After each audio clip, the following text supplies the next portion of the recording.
Okay, I am here with head coach Garry Winger of the BGSU men's golf team. The men's golf team has completed its fall schedule and will spend about the next 5 months getting ready for the spring campaign and the Mid-American Conference Championships that come at the end of April. And Coach, the team completed its fall schedule with 3 top 3 finishes in the 6 events that you played. But the final event may have been your best one of the season.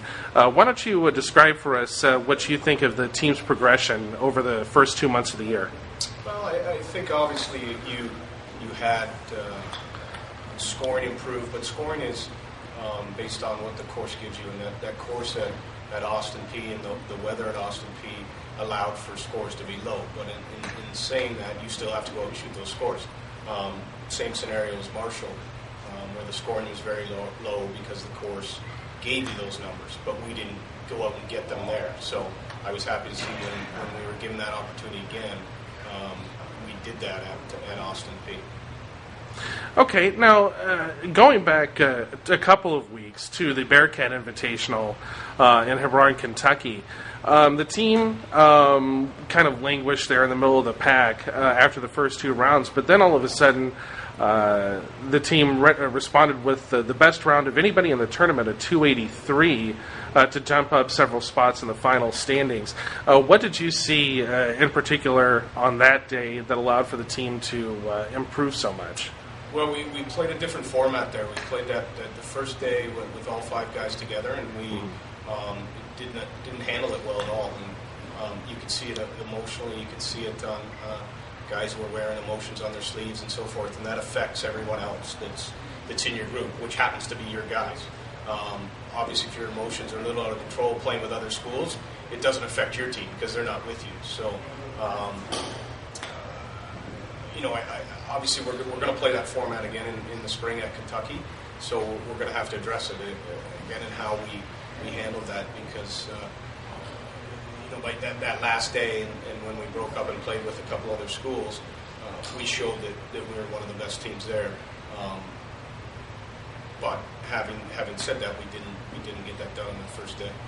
Okay, now what are some of the positives just overall for the fall schedule? Did you see from the team in general? Well, you've got you've got the newcomers that have played well, and Morgan and Chris and obviously Charlie winning, which is great. You've got the returnees in Parker, Wes and Drew that play has improved for them, and obviously they put that effort into it in the summer. We have a little more depth. We've got guys, I think 7 guys that played 2 tournaments minimum, so the depth is there. It gets me excited for the spring. We haven't had this kind of depth in the last few years where we can maybe put a guy in the lineup, take a guy out of the lineup, and not give up anything. So, the process starts this winter and to try and get ourselves ready for the spring. Obviously, we're limited to being indoors, but there's still a lot of things we can accomplish in here. Now, with that said, what are some of the things that you're going to be looking to for the team to improve on? It's typically with the winter, you lose a lot of your touch and feel. You can go out in the spring and still hit a golf ball, maybe not hit it as well as what you were doing when you were playing every day. But it starts basically right here with our indoor putting green. To spend a lot of time there, chipping and putting. Then you can move over to the netted area and hit balls. And we're fortunate enough to have equipment that can measure wedge distances and so forth. So that's what we'll spend quite a bit of time on this winter.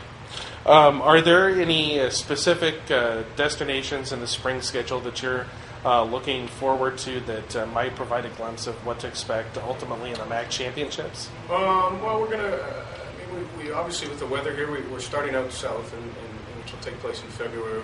We'll go down to Houston and play in Rice's tournament, and then a couple weeks after that, we have our spring break at the university. So we're as of right now, we're planning on going to spend a week in Orlando, Florida, practicing and playing some competition down there, and then we'll kind of get back into the northern, the Kentuckys of the world, and Purdue and Ball State, all schools that are a little bit south of us, and then with that being said, then it'll be the MAC championship. So we'll have to prepare and work, and it all starts right here, and it starts in the weight room with Nate, our strength coach. Okay, and the last question, I'll ask the same that I asked Wes and Charlie. What if the MAC championships were held tomorrow? How do you think the team would fare? You would like to think that we would fare well, but you never know. This game is tough, and you can see from teams and individuals, you're not totally sure what you're going to get each week, depending on the golf course. And some guys play golf courses better than others. The fact of the matter is that TPC River's been where the MAC is. I don't think any of us have ever been there or played there. So I don't know. A tough question, and something we're not even looking at at this time. Okay.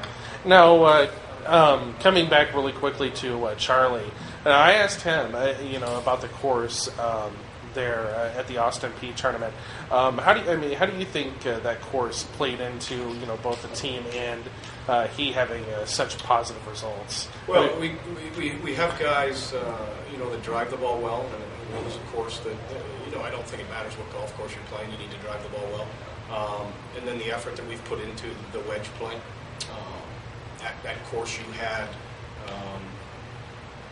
probably 13, 12 maybe wedges in your hand all day. So if you can execute half of those, you're going to play pretty well, and that was our goal, and what we were trying to achieve here at home is to work on a wedge and work wedges and work on our distances and so forth to get ourselves ready for that golf course. Okay, and going back to Charlie, was there anything he did differently this last week that might have helped him up his game to the point where he could win?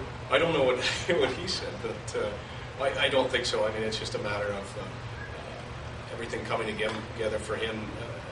Mentally and physically, winning is very difficult, and you have to mentally allow yourself to win. Our situation in college, we don't really know who's winning well on the golf course. It's not we don't have scoreboards and live scoreboards and stuff, so we had no idea that Charlie was tied for the lead, going to go on a playoff. We had a feeling he'd be close, but you don't know until it's all said and done. But in saying that, he obviously handled himself great mentally, allowing himself to shoot 3 low rounds in the 60s. No. With that said, since the players on the course don't really know where they are in relation to other players and the other teams, do you think that makes it easier or more difficult in terms of the competitiveness? It depends on the person. Some people handle that situation of being in the hunt and with an opportunity to win. People handle it very well. Some other people don't handle it well. So it depends on the individual, and it's a part of your life and a part of the game that you need to get to experience it. And the more times you get there, the easier it becomes. Even though easy, we use that very loosely in this game because it's very hard to win. But the more times we put ourselves in those situations, the more comfortable we'll be with that situation. All right. Well, I appreciate your time, Coach.